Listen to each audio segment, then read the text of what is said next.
I'm curious. So the sample, are these tech founders? Are these startups? Are these older, more mature companies? Yeah, they are all startups. So what I'm looking for is Mm, in my sample companies that are not older than 12 years. So that's like the cutting point where I decided they need to be younger than 12 years. And not only tech startups, but so where I got the emails and the data for the startups from is a database which is called Crunchbase. So they list a lot of mhm. different startups, not only in the US, but worldwide.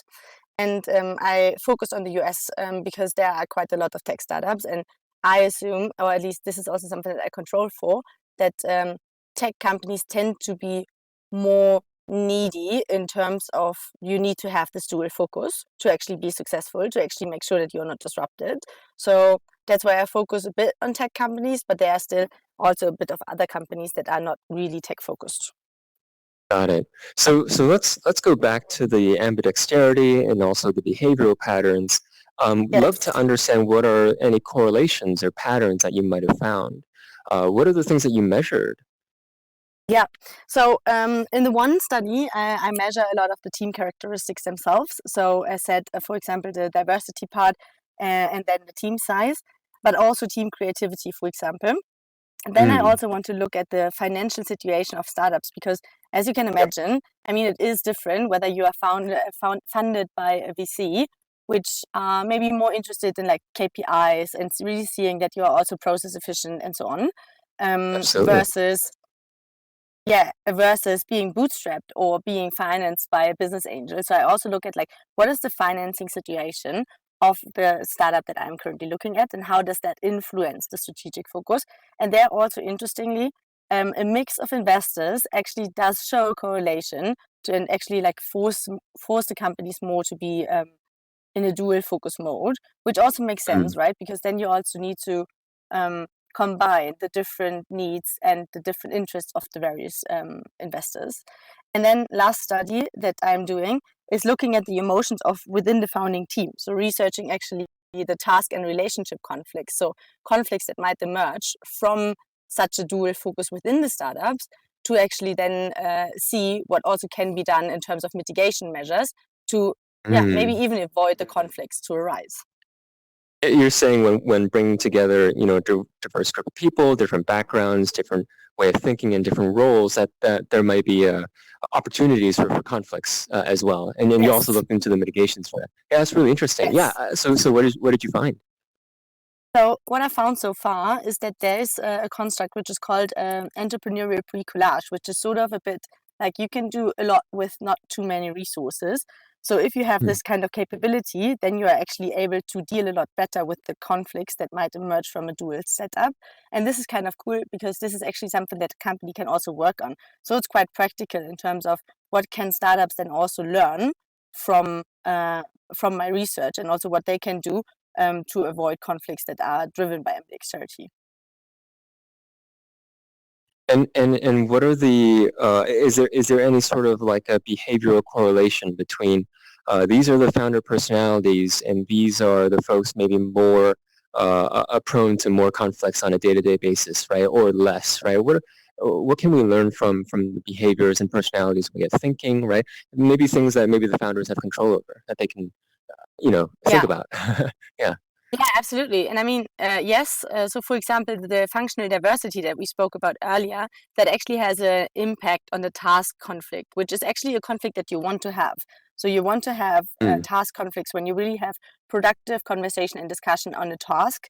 So, there you can really like focus on what is um, what is it that you really need to solve for and how can you get it done. So that's a good thing. And actually, more functional diverse teams tend to have more task conflicts, which is a good thing. So basically saying for practitioners, being more functional diverse in founding teams can help to actually have more productive conversations and discussions with what I measure with the task conflict. With regards to relationship conflicts, on the other hand, I didn't find a correlation, which is also a good thing because that also means that more mm, functional diverse teams can help to have a proper discussion around the different tasks, but also not necessarily create relationship problems within the founding team. So that's kind of a cool outcome. And then also with regards to entrepreneurial bricolage, the being a bit more creative in how you can actually use the resources that you have at hand, that also positively relates to task conflicts and negatively to relationship conflicts. So also, again, something that startups can really invest into. So that's really cool.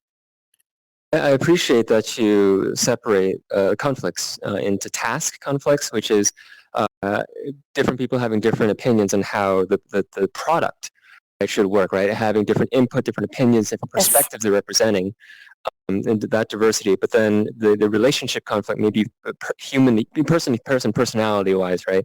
So I actually wanted to ask a little bit more about the relationship conflicts. What are the behaviors that maybe lead into that? Or are you saying it doesn't really matter? Everybody pretty much has the same amount of relationship conflicts?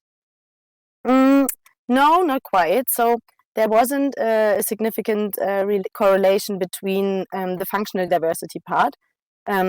So that's what I meant. Like, this is kind of cool because that really means that functional diverse teams are really only good for startups and are not really having a bad side in terms of relationship conflict. So that's kind of cool.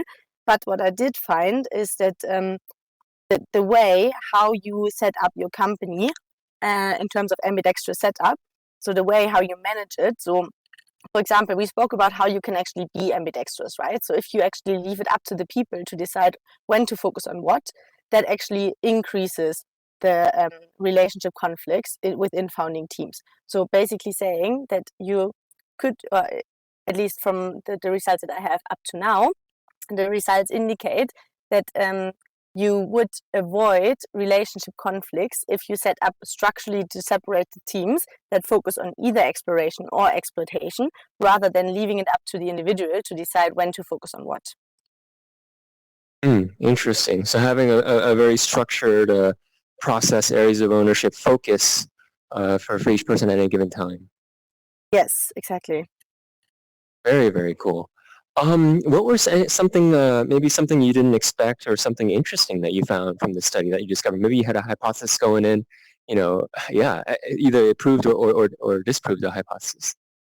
Yeah, I had a couple of hypotheses that were unfortunately not significant, or at least are not significant right now. So let's see how it changes once the sample increases a bit more. But one thing that I found really interesting was that coming back to the financial situation of the startup, I would have assumed that a lot more of those KPIs would actually have an impact on whether you decide in favor or against a strategic dual focus. So what I mean by that is, as mentioned, the type of investors does actually influence whether you have a dual focus or not. However, for example, the number of investors, not really. And also, it doesn't really matter how old you are. So I would have also expected that the age of the company itself would also have a significant impact, which was unfortunately also not true. Interesting. Yeah, I think there's a myth regarding age, right, and when you can become a founder, when you start your own business. But yeah, I'm glad that myth was busted. So yeah, we absolutely. talked. Yeah, so we talked a little bit about sort of what interests you and cool stuff that you found from the study. Why? What does this mean for the founders? What impact does this have on the founder community, or what do you think founders could take away from this study? Yeah, good question. And I mean, also, this is kind of the goal of my PhD, right? It shouldn't be completely academic, but it should also be very much focused on the practical contributions.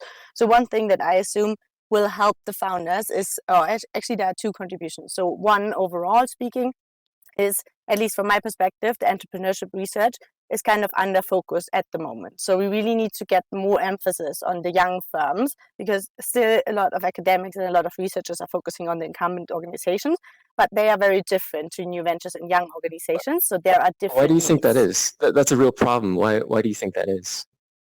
I think, you mean, why do still academics focus quite a lot on mature companies? Yeah, and the smaller are sort of under researched.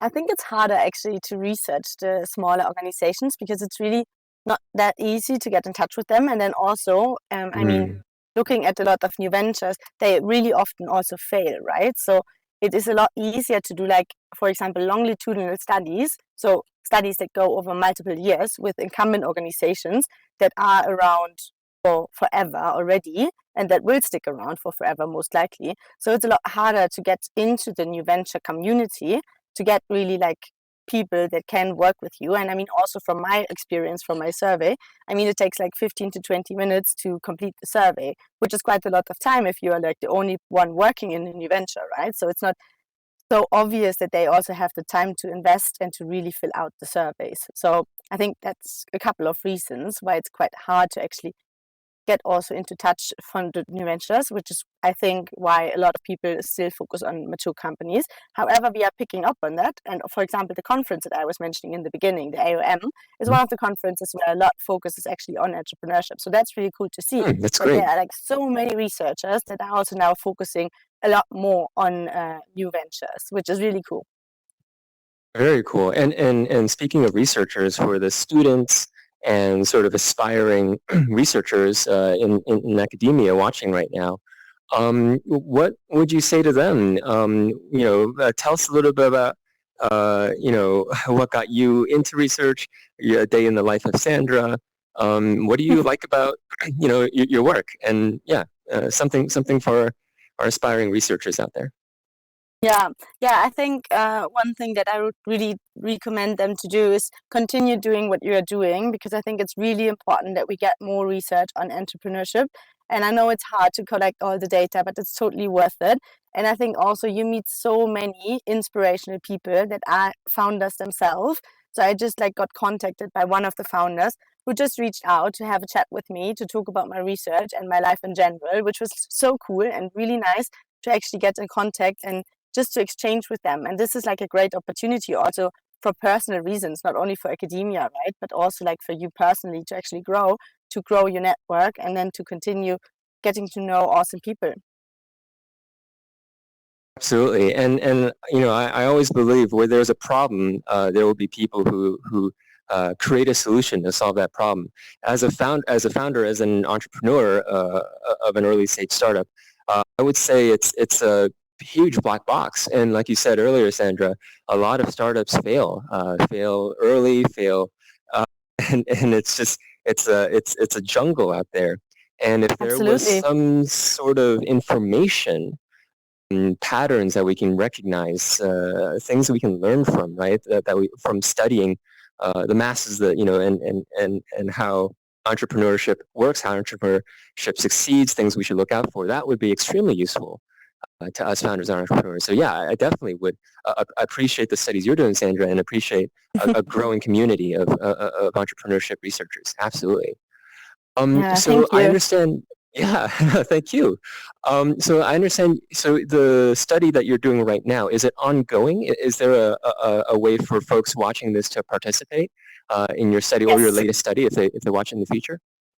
Yes, absolutely there is. So the survey will be open until end of September. So there's still an ongoing survey to collect more data to confirm or not confirm hypotheses that we have theoreticalized so far. So if there are any founders out there that would like to contribute, help me with my PhD and my research, but also help the entrepreneurship community to actually get more insights, as you just said, Jeremy. So please feel free to actually participate in the survey. I mentioned it earlier, it's like 15 minutes. I know a lot to ask if you're like super busy with your ventures, but still I think it's a small price to pay to also help to grow the community even further and to develop more insights. So I think we have the link to the survey posted on the invite of this Yes. meeting, right? Yep. Perfect. So there'll be 3 places. It's already on the Meetup page if you want to take the survey. Sandra, if you could copy and paste the survey link in your profile, in your badge, then folks in here can click on your profile and take it like right here as we're here. And then third, it'll be on the YouTube video of this recording, so you'll be able to find it wherever you see this. Yeah. Perfect. I'll definitely do that. And I'm Yeah. super grateful for everybody that takes the time to actually fill in the survey. Much appreciated already. Absolutely. I mean, we're all part of the same community. So, yeah, the same ecosystem. If folks wanted to get a hold of you, maybe, follow up on your future studies, or, ask you questions, what's a good way to get a hold of you? I think the easiest might be via email. So you can find it in my profile here. And I think it's also in the invite. So feel free to reach out. I'm happy to discuss and also answer any questions that might come up. So very happy to have some of you folks to reach out. Always very interested in other people's opinions, and also always happy to discuss the research and non-research related questions. Awesome. Thank you, Sandra. And if the audience could give Sandra a round of applause, hit your one keys for me. Thank you, Sandra, for speaking today. Really, really fascinating. Thank you so much for having me. Oh, thank you.